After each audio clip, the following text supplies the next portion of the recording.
Oui, c'est une excellente question, Oui. évidemment. Vous savez que la section clinique est orientée par l'enseignement d'un corps. Et c'est une particularité de ce psychanalyste d'avoir promu l'amour dans la psychanalyse. Et en cela, il se distingue de Freud. Freud avait commencé par la sexualité.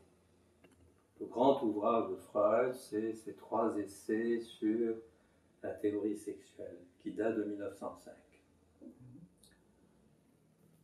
C'est à travers cet ouvrage que j'ai découvert la psychanalyse quand j'étais en classe terminale. On lisait ce volume avec beaucoup d'intérêt à l'époque.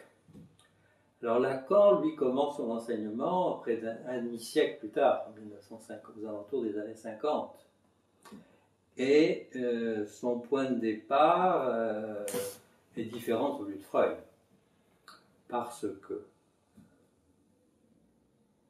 quand Lacan commence à se manifester dans la psychanalyse existe. Oui. Freud a inventé la pratique analytique. Il n'a pas inventé l'inconscient, il a inventé la pratique analytique. Et en 1950, c'est-à-dire une dizaine d'années après la mort de Freud, la psychanalyse existe, elle est présente comme pratique dans beaucoup de pays. C'est le contexte dans lequel Lacan intervient. Et son point de départ, c'est celui-ci, l'expérience analytique. Alors cette expérience analytique, elle a cette particularité d'être une expérience de parole. Dans la parole, par la parole, un sujet vient régulièrement voir quelqu'un d'autre pour lui parler.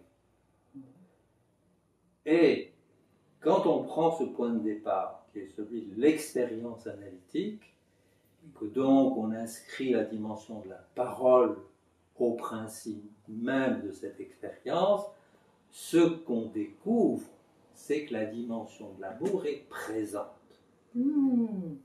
Voilà. Et dès que vous commencez à parler, c'est une affaire d'amour.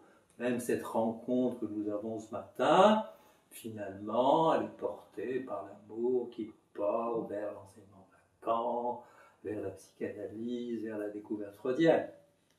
D'accord. Aimer, c'est toujours parler.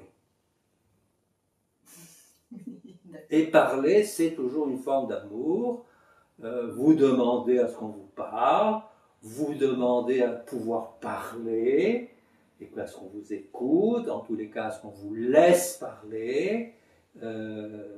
Voilà le contexte dans lequel Lacan, par l'importance qu'il donne à la parole comme constitutive de l'expérience analytique, est conduit à promouvoir l'amour comme ordonnant le champ symbolique.